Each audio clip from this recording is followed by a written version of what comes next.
Alors à chaque fois que j'entends cette page d'évangile, et plus largement à chaque fois que j'ai l'occasion de croiser ces scribes et ces pharisiens sur la route de Jésus, je ne peux m'empêcher d'avoir une image à l'esprit, celle de Waldorf et de Slater. Qui sont Waldorf et Slater? Bien sûr, vous le savez, professeur. Voilà. Les jeunes, c'est une très mauvaise référence pour une messe de rentrée, parce que les jeunes, ça ne va rien leur dire. Ce sont les deux vieux du Muppet Show. Je suis sûr que les jeunes, vous ne connaissez pas du tout le Muppet Show. Constance, tu connais le Muppet Show? Eh non. Voilà, c'est vraiment un gap générationnel pour moi de prendre conscience que mes références ne sont plus celles des jeunes d'aujourd'hui. En tout cas, ce sont ces deux vieux, les plus anciens les connaissent, qui sont toujours un peu situés en hauteur et qui passent leur temps à quoi? À râler. Ils ne sont jamais contents. Quoi qu'il se passe sur scène, eh bien, c'est pour eux l'occasion de critiques acerbes, de grimaces, de bavardages incessants pour, voilà, jamais contents. Et vraiment, ces scribes, ces pharisiens, ces docteurs de la loi passent leur temps à reprocher quelque chose à Jésus. On a vraiment l'impression qu'ils sont toujours aux aguets pour savoir alors qu'est-ce qu'on va pouvoir aujourd'hui dénoncer chez Jésus. Et quel est le sujet qui va appeler aujourd'hui leur critique acerbe? Eh bien, ce sont les fréquentations de Jésus. Jésus a cette fâcheuse tendance, tout rabbi qu'il est, à fréquenter ceux qui sont infréquentables, aller à la rencontre des publicains, des pécheurs, des prostituées, de ceux qui sont totalement impurs. Non seulement il les fréquente, mais pire encore, il se laisse inviter par eux. Et ça, pour nos docteurs de la loi, c'est insupportable. Alors moi, là, j'ouvre une parenthèse pour vous partager une inquiétude qui est la mienne, c'est que quand je vous regarde, quand je revois les différentes communautés par lesquelles j'ai eu la grâce de passer, à Tours, par exemple, j'avais très peu de prostituées, de publicains, de pécheurs énormes dans mon assemblée. Comment se fait-il? Quand je suis invité, j'ai jamais été invité par des prostituées, des publicains, des grands pécheurs. Je suis plutôt invité par des gens remarquables. Alors qu'est-ce que je dois changer pour vraiment conformer ma prédication sur l'Évangile, pour pouvoir vraiment rencontrer ceux qui ont besoin précisément d'être rencontrés? Et peut-être que vous, est-ce que cela vous arrive d'être invité chez des gens pas recommandables? Ben non. Alors si nous voulons être disciples de Jésus, peut-être la première conversion que nous devons faire nôtre, c'est essayer d'élargir nos cercles de connaissances pour mettre nos pas dans ceux de Jésus. En tout cas, si nous revenons à nos pharisiens, eh bien nos pharisiens pensent que le bon religieux, le bon rabbi, c'est celui qui fondamentalement rencontre des gens purs, des gens un peu comme eux. Et cette conception est précisément celle que souvent dénonce notre pape François en disant on peut avoir aujourd'hui la tendance de rester entre nous, de nous contempler. De fait, quand moi je vous regarde, vous avez de beaux visages. Quand je vois tous ces sacs, j'imagine qu'il y a des élèves studieux derrière. Donc on pourrait passer notre temps à nous contempler en nous disant on est vraiment pas mal, on est vraiment pas mal. Le pape François dit peigner la brebis.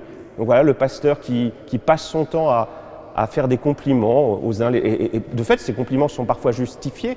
Mais voilà, ce risque de rester entre nous et d'oublier tout ce qui se passe à l'extérieur. Pour moi, c'est une chance à Cancale, quand il fait beau, l'été, c'est d'avoir cette porte grande ouverte qui me redit que, certes, vous êtes fondamental, mais peut-être qu'encore plus fondamental que vous se trouvent tous ceux qui sont à l'extérieur, qui vont à Cancale au marché et qui ne rentrent pas dans cette église. Donc comment faire en sorte que ceux qui sont à l'extérieur puissent rentrer aussi dans notre église, non seulement pour admirer les lieux, mais surtout pour faire peut-être la rencontre de Jésus. Dieu est fondamentalement aussi et surtout, j'ai envie de dire, présent à l'extérieur. Ça me rappelle cette petite histoire. C'est une petite grand-mère qui est très pieuse, qui chaque jour se rend dans son église pour prier. Elle s'est rendue compte, avec sa plus grande joie, qu'entre chez elle et l'église, elle a le temps de réciter un chapelet. Donc elle dit ses dizaines, sauf qu'à force de réciter ces dizaines, elle ne voit plus du tout ce qui se passe à l'extérieur.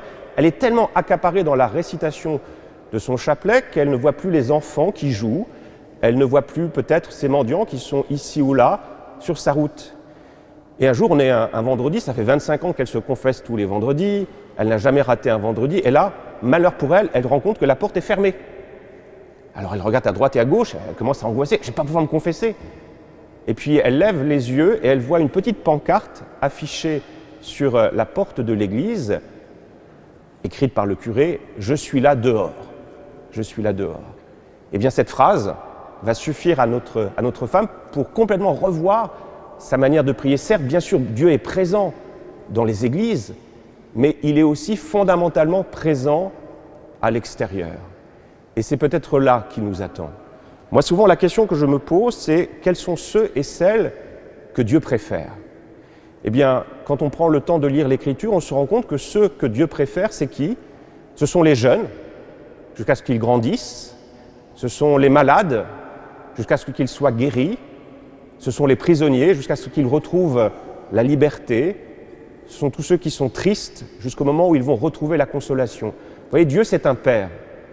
Dans une fratrie, quand un enfant passe par des moments difficiles, maladie, échec, eh bien, il va de soi que les parents vont aimer, j'ai presque qu'on dit encore plus cet enfant parce qu'il a besoin, en ce moment précis, d'un amour plus fort. Vous voyez, c'est ça, l'amour d'un Dieu qui va toujours vers celui qui a le plus besoin de cet amour, qui a le plus besoin de cette présence consolante. Dieu a cette option préférentielle pour les petits, pour les pauvres. Et qu'est-ce que ça veut dire pour nous? Si nous voulons rencontrer Dieu, eh bien peut-être que c'est en fréquentant ces pauvres, ces petits, ces hommes et ces femmes fragiles, que nous allons pouvoir rencontrer vraiment Jésus. Moi, c'est l'expérience que j'ai faite dans mes différents ministères. Et bien souvent, c'est quand je sors, quand je vais rencontrer mes frères, que je découvre que Jésus est là qui m'attend. C'est quand je prends le risque de témoigner de ma foi, eh bien c'est à partir de ce moment-là que je sens que Jésus est là. Je le dis souvent, hein, moi le lieu, alors c'est pas un bon exemple en soi, mais c'est pas grave, vous allez comprendre ce que je veux dire. Le lieu où je découvre que vraiment Jésus est là, c'est quand je prêche.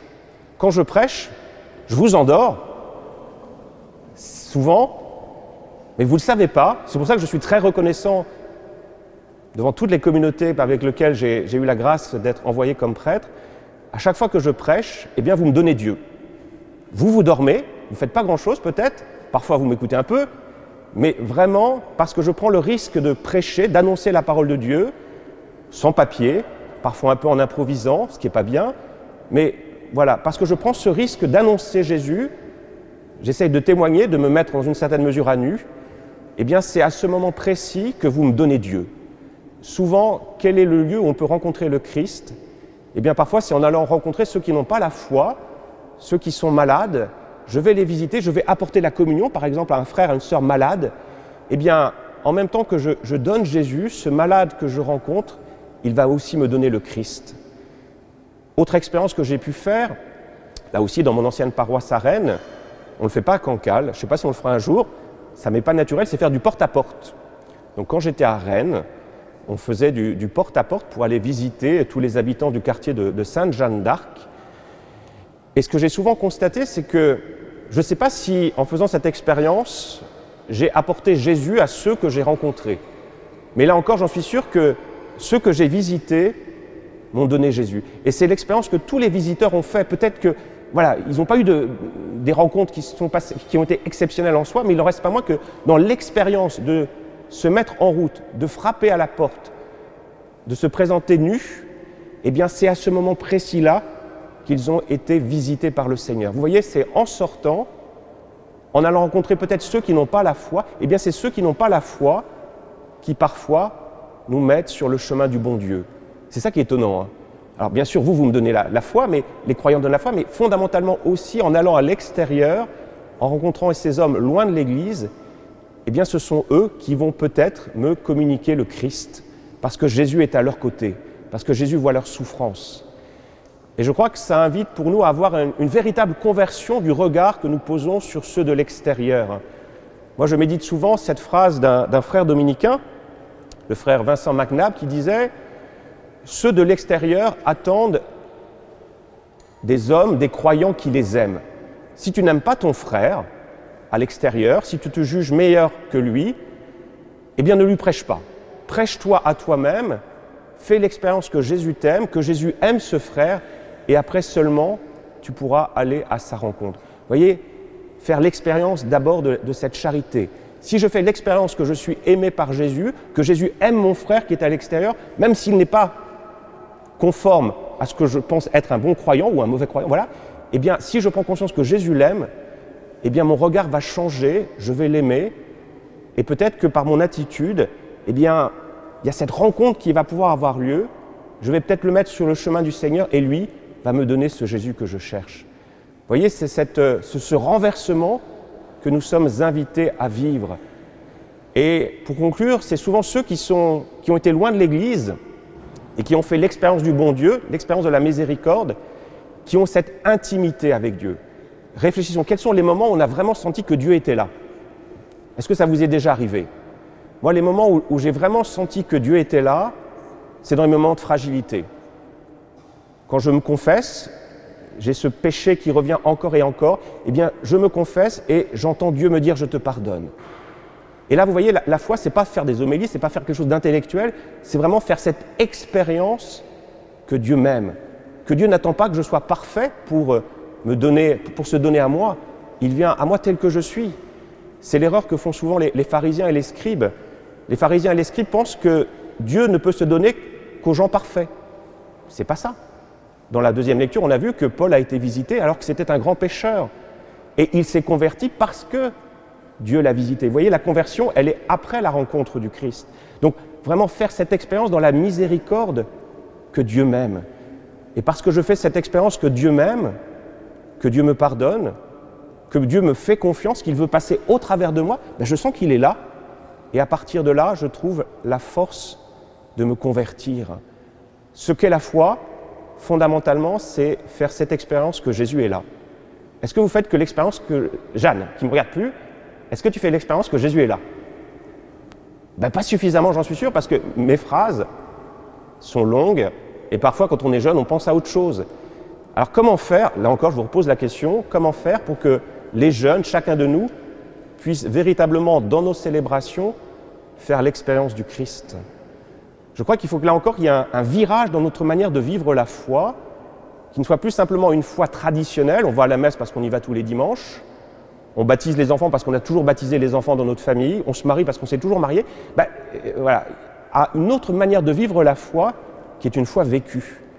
Parce que je viens à la messe, non pas parce que c'est une obligation, mais parce que je viens à la fête. Hein. À chaque fois que dans nos textes, on voit qu'il y a la joie. Donc comment faire en sorte qu'il y ait cette joie dans nos célébrations pour qu'on puisse véritablement expérimenter que Dieu est là. Souvent, quand on pense à Dieu, on pense à des macérations, à des sacrifices. C'est pas ça. Dans nos textes, quand la brebis perdue est retrouvée, qu'est-ce qui se passe? C'est la fête. Quand cette femme a retrouvé cette pièce perdue, c'est la fête. Dans l'enfant prodigue, c'est la partie qu'on n'a pas lue du texte, mais quand l'enfant prodigue revient, c'est la fête. Fondamentalement, Dieu nous invite à une fête.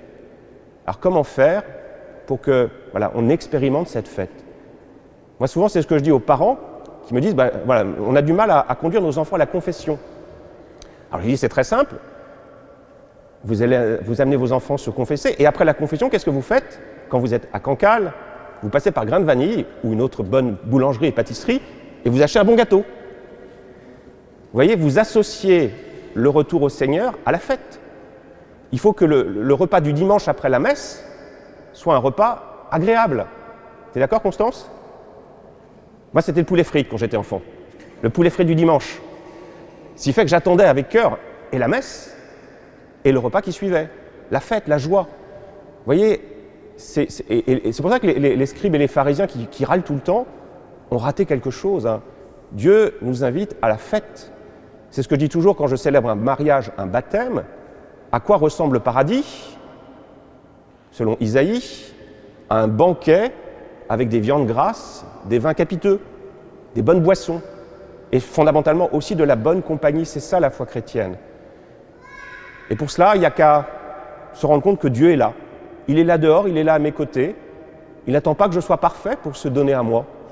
Si vous attendez d'être parfait pour rencontrer le Christ, ben vous ne le rencontrerez jamais.